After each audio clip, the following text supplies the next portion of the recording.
I will introduce our last speaker, Gretchen, who is a devoted school teacher, a dear friend, who really, in her heart, she treasures the joy of diversity in every area, not just to acknowledge or to honor, but to really celebrate diversity, and starting with the education of children, a diverse education through learning, through play, through community services. And so she, in her own magical way, she has created very uniquely Peace Camp International, a unique program of education, of play, of building community, not only in Seattle, but also in Uganda and India. Let's welcome Gretchen Rowe. Thank you, Jamal, and thank you, Judy and Isu. It was the great thing about Interfaith Community Sanctuary is it's so inspiring, and what other people do inspires new ideas and creativity. And I just really have huge gratitude for what everybody is doing and how people are supporting. So welcome to Peace Camp International. You see we have Interfaith, or Seattle in the top left-hand corner, at least on my screen it's top left, and you see the Interfaith Community Sanctuary in the corner there. And that is our root of Peace Camp International. It was important to me to keep the root of Peace Camp International at Interfaith Community Sanctuary. And so when I go to India, when I go to Uganda, they know about Interfaith Community Sanctuary and how it is a place that is inclusive, where people come together. In Seattle, the kids are naturally exposed to people who have different religious practices through sharing the space. We're doing Peace Camp International on Friday, which is a day of Friday prayer. And so the kids, they know that when we come back from the field trip, they have to be quiet because Friday prayer is happening upstairs. If they want to join Friday prayer, they can. And Sister Bahia, Ann Holmes Redding, is always willing to share and actually teach about the Islamic practices and everything. That's just a little snapshot of why it's important that Interfaith Community Sanctuary is very present in the spirit of Peace Camp International. We started as Peace Camp, and then about 7 years ago, we brought Gauss, who is in the Maher picture somewhere. And he told me, he said, "Auntie, you should call us Peace Camp International." And I felt like that was really kind of bold of me to say that. And I said, "Why?" And he said, "If you call it Peace Camp International, then international people will feel welcome to join Peace Camp." And I was very thankful that he said that, because here I was thinking that it would sound like kind of bragging, but he was saying from a different perspective that it's actually welcoming. So then our name changed to Peace Camp International, thanks to Gauss. In 2015, I went to the Parliament of World Religions and met Father Centurio in Uganda. And by the way, Maher, our partners in India, was started by Sister Lucy Kirian. Also, both Maher and Uganda Mars Orphan Project are interfaith. In Maher, they have Christians, Muslims, Hindus, Buddhists. It's all, they embrace all the religions. In Uganda, they have Muslims and Catholics and Protestants, evangelical Christian, whatever, everybody is welcome. And they also honor all of those practices. I want to say that people often ask me, why is Peace Camp Peace Camp? What makes it Peace Camp? And it's usually hard for me to explain. And I'm not going to go through explaining exactly, but I'm hoping that this slideshow presentation will help the spirit of Peace Camp. But I will say a large part of what makes Peace Camp International is our counselors. As you can see, they come from Seattle, India, and Uganda, and Min, whose family comes from Myanmar. We always work really hard to make sure we have different places, people from different places as part of our counseling team, and that has an incredible impact on our children. The way Gauss might handle a situation or Mangesh might handle a situation could be better than how I would handle a situation. And in our top left-hand corner, we have, you can't see Emerson so much because he's in the back, but Bryce Johnson, who's the first white face forward on the right, he and Emerson started Peace Camp with me about 9 years ago. And they were my first counselors. At that year, I had some pretty aggressive boys, and I thought Bryce and Emerson would be good counter energy for them, and they did an awesome job. And from there, we've built and have this amazing counseling team. And we always make sure that we have, it's important to me to have a lot of counselors, because I tell them, I never want a child to feel like they're alone. If they want to play alone, that's fine. But if someone sees someone playing by themselves, they should go over and say, you know, do you want me to play with you? And if the child says, no, I'm okay, then they can leave. But most often they say, yeah, and they start opening up and sharing. Now we're going to go into the heart of a day in the life of Peace Camp International. And this is what I'm going to show you right now is kind of the spirit of it, and what brings out the inner peace, and peace interacting with peace. This is, every day we start with our circle time, and it's now, the kids now call it the circle of love, because Jamal has kindly, during Peace Camp, every afternoon, he joins our afternoon circle times. And he always, when it's his turn to speak, he always says, I'm delighted to be in this wonderful circle of love. So now the kids call it our circle of love, which is really beautiful. And we start by lighting the light. And on Mondays, I usually start with my interpretation of the light, which is we each have a light within us. And when we share the light, you know, light interacting with light, beauty interacting with beauty. And Peace Camp is a place that's safe for your inner, the best parts of you, the beautiful parts of you that want to come out, but are maybe too shy, too scared, too vulnerable.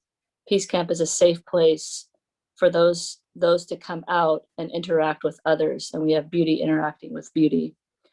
And every Monday I give the same speech. And actually one of the kids one time, someone said something to him and he said, you can't say that. This is Peace Camp. You can't say those things at Peace Camp. So, which was really, really awesome, because my hope was that people would get more comfortable with speaking kindly to each other. So you see Beatrice there in the middle. What I did is I asked a few of the counselors from India and Uganda to speak a little bit, and Beatrice is going to speak about the lighting the candle. So I have a recording here, and you'll hear there's crickets in the background.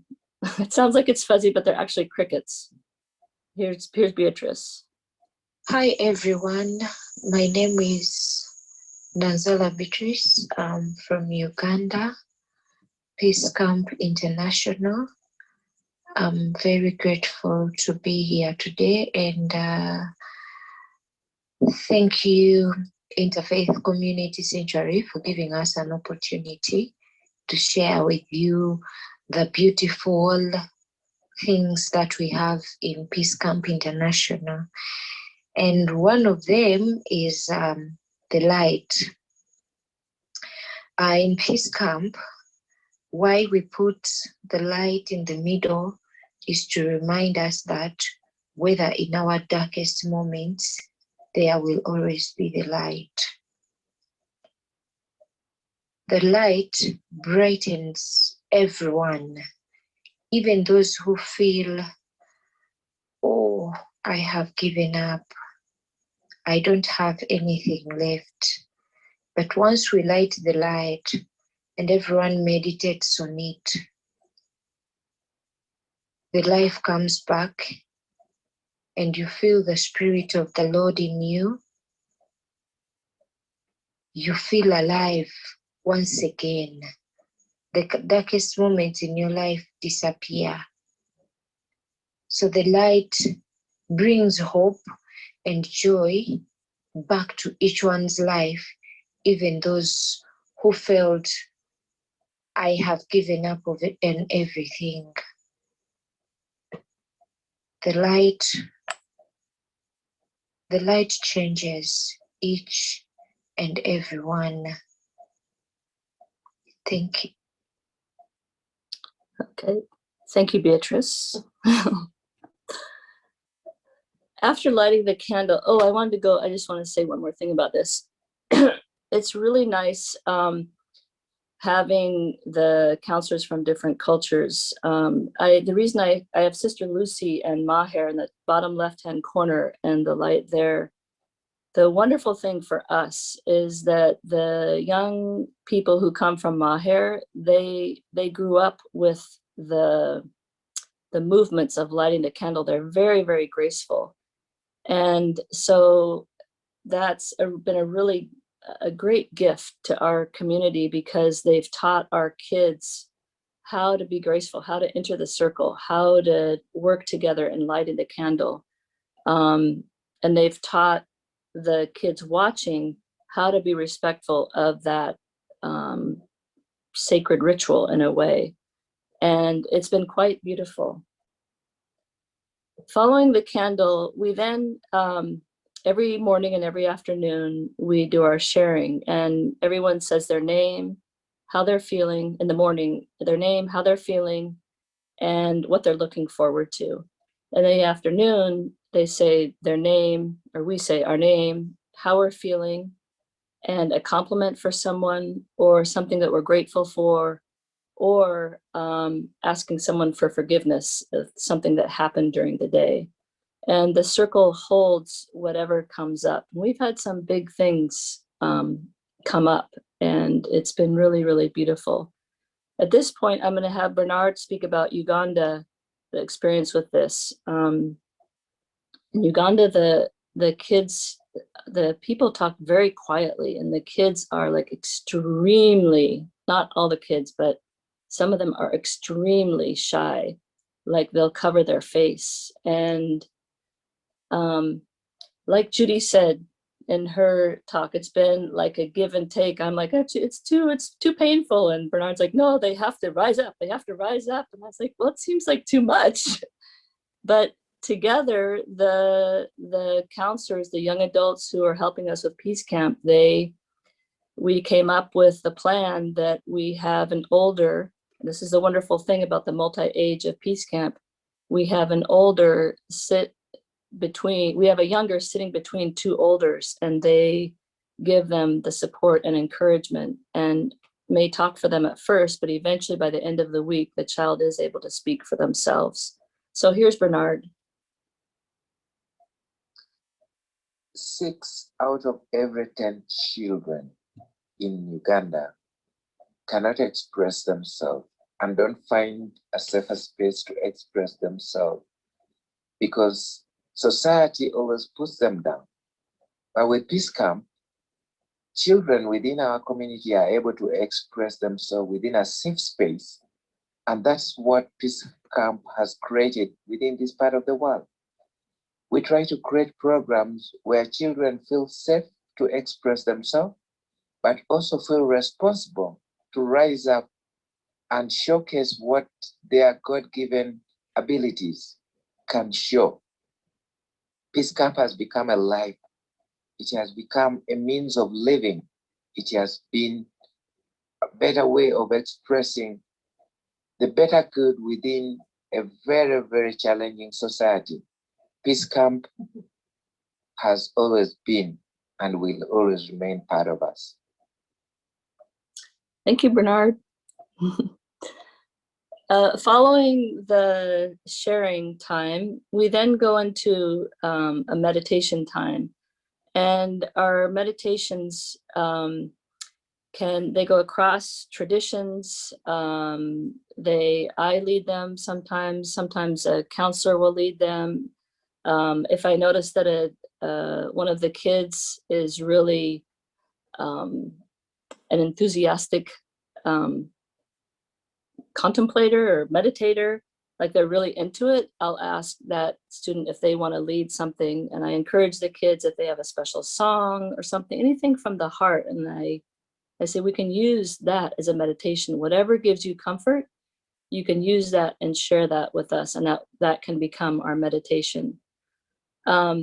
So Jamal actually kindly comes in. If he's at Interfaith Community Sanctuary, he will do a meditation sometimes. So that has, I have more to say about the meditation, but I don't want to get sidetracked by a lot of stories. So that's the next part of what we do is coming, we reach out, we communicate with each other, say how we're feeling, then we get in deeper touch with the peace within ourselves.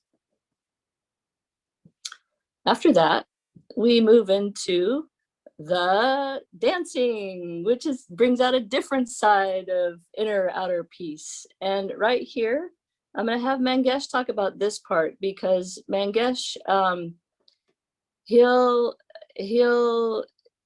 he's going to talk about his experience with Peace Camp and kind of from the inside out. I do want to say the other beautiful thing about having Peace Camp in Seattle at Interfaith Community Sanctuary, that it grows out of Interfaith Community Sanctuary, is that the work with the World Affairs Council, we've been fortunate enough that they have programs and they use our space. So for the past, I think like 5 or 6 years, they've had youth from Iraq, from Mexico, they had a group from the Middle East, and every year they join us for 45 minutes to an hour. If they're there for the circle time, maybe they join that. But always doing the dancing with us has become a part of the tradition of this World Affairs Council groups that come. And as you can see, Uganda also are dancing. Okay, here's Mangesh. Personally, I feel when I was a child, I never got a chance to play. So when I was growing up in Peace Camp International, I used to play in so many things. And there is no such a things like, yes, I don't want to do it, or I want to do it. It's what you feel from your heart. That's the camp name is itself says Peace Camp. Whichever way you feel the peace inside you, that is the Peace Camp International. Thank you everyone for supporting and loving and caring. Thank you, Mangesh. I just want to have a little side note on this. Connect 4, the top 2 pictures are at Maher and Uganda. And Connect 4 is a very popular game in all Uganda, India, and in Seattle here. I couldn't find a picture of Connect 4, but it's definitely one of the popular games. Connect 4 and Sorry. So I just wanted to show those.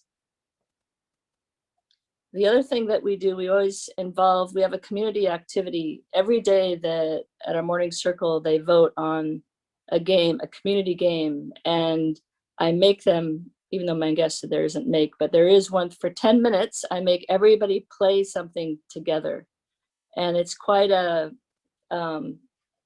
it's an interesting process because we are multi-age. So, a middle schooler might want to play dodgeball or something, and I say, well, how are we going to make that safe for everyone? And we figure it out. We go through the process. I try to stay out of it as much as possible, but the community games it's one of those things where kids, they think they're not going to like it, but then they end up really liking it because they end up naturally caring for each other, and you find a deeper joy.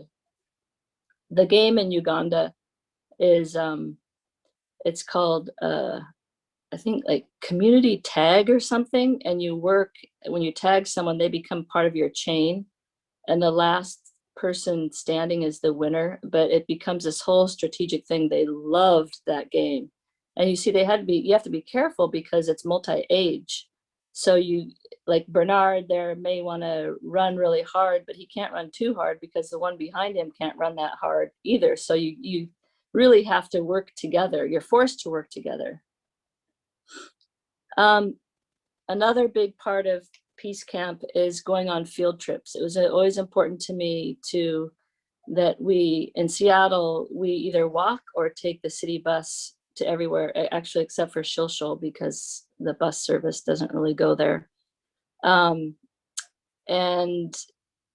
we have to act when we get out into the broader world. We have our community together that where we're bringing Peace Camp in the outer world. We're actually using those skills that we talk about in our just Interfaith Community Sanctuary group, but even farther out. In Uganda, you see, we travel like that. We usually have to take more than one vehicle. And I do want to say at Shilshol one time, a woman came over to me and she said, "What group are you from?" And I said, "Peace Camp International, from Interfaith Community Sanctuary in Ballard." And she said, "Wow, I take my kids here a lot in the summer, and I've never seen a group that works so like peacefully together. It's amazing." She said, "There's definitely a nice energy here." So all of that, again, I keep talking about Interfaith Community Sanctuary, but it's true. It all has started from there.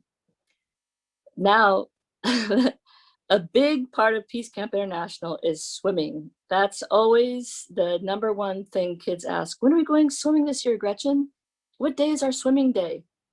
And I love the swimming because, you could have someone who's super, super quiet on land, but you get them in water and a whole different part comes out. And again, it's another way of that beauty interacting with beauty, or light interacting with light. New relationships build from swimming together. The boy flying into Sally Joe's arms, that February, they had just come here from Mali. He didn't know any English and he wanted to do everything. And Sally Joe, by the way, is an awesome swim teacher, water enthusiast, and she's awesome to have on our swimming days.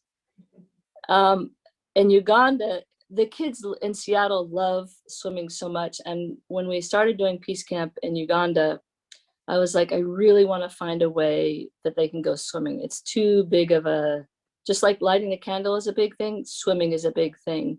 So I asked Bernard if we could work with the hotel nearby and pay a fee that we could swim there. So they've enabled us to pay a fee, and then we use their pool for almost 2 hours. And the first year was so beautiful because, first of all, the community that we work with in Uganda, they're very poor. And most of them, well, almost all of them, maybe a few of the older people, had never even stepped foot inside that hotel grounds. There's a security guard out there and everything. So even going into the space was something. And most of them also had never been swimming in a swimming pool, and most did not know how to swim. In fact, the bottom corner, you see Emerson throwing up. This boy, they call him China, and he wanted Emerson to throw him in the water. And there were probably more than a handful of people that were afraid of the water, older people. And later, when we did our closing circle at the pool, one of the guys who was probably 30 years old, he's one of our counselors there, he complimented China on being so brave and courageous. And it was because of China's courage that it gave Benjamin more courage and kind of lessened his fear. Like, if China can do this, I can do this. At the end of every day in Seattle. We tried this in Uganda, but for some reason it hasn't really taken hold yet. We do journaling, and maybe it's the teacher in me, but I think our day is so active. I want to have a closing, an ending part before our closing circle where the kids write in their journals. They make their journals and then they write in them and or draw a picture about what they did today, how they felt, what they did. And the beautiful part is some of the kids, the younger ones, you know, are just entering kindergarten. They're not even able to write. And I always have them find someone to sit next to who you feel comfortable with to help you. And they look around, and, you know, the bigger ones, they want to be that person or whatever. So it's everybody working together to help each other. My most reluctant writer has been Emerson, my son. You can see he finishes his really quickly and then he starts playing with the Legos. He's on the bottom there. Another Peace Camp tradition is every Friday we have a talent show. And at this time, kids will show whatever's special to them, something that they made, something that they can do. The counselors always have a special dance or something that they've put together to surprise all of us. This year, this past year during the pandemic, we did Peace Camp online. We stayed with the same structure. It was pretty funny. One day for our field trip, I was at my mom's and I rode my skateboard to the beach, and I showed them the ocean. I said, "This is our field trip today." And I guess the best part of it was that we were together and we laughed a lot and we danced and we kind of fumbled our way through, but it was fun because we were together. And our counselors from India joined us, and the ones from Uganda, when they could get connection, they joined us as well. In Uganda, because most people don't have the internet connection, I really wanted them to feel connected to Peace Camp. So we've done that throughout by giving them money each month to help buy food. We supported one of our counselors in a tomato growing project. There's Beatrice. She lives in a city called Mbali, and she made food and brought soap for the street kids of Mbali. And then we also gave money so the kids could, when we had Thanksgiving here, we gave money so they could share in Thanksgiving and Christmas. In the bottom left one corner is, that's the International Day of Peace. And the United Nations has a day, International Day of Peace. And that particular one, the theme this year was togetherness. And so you see the computer on the chair. I was speaking to them on Zoom, and that's one of the teachers at from Great Aubrey, which is part of Uganda Martyrs Orphan Project. So we were together, and that, like Isu was saying, you know, that how the spirit of togetherness is so important in Peace Camp. And I guess that ties up what makes Peace Camp International, Peace Camp International. We're together. Thank you, everybody. And I really want to thank Interfaith Community Sanctuary. Even thanking doesn't sound right, because I mean, you're all together. I always say at a guiding council meeting when I first started, it seemed, Judy talked about courage, like I was so overwhelmed by my own inspiration. I didn't even know what to do. And like the second year, I remember, I always tell this story. We had a guiding council meeting and Karen said, "And Gretchen, what about Peace Camp?" And I started crying because I always was afraid nobody was going to come. But yeah, so for better or for worse, you're all in this with me. Thank you. Thank you so much, Sister Gretchen. Thank you. Blessings to you. And just as we're coming to a close, let's again be very silent for just a few seconds.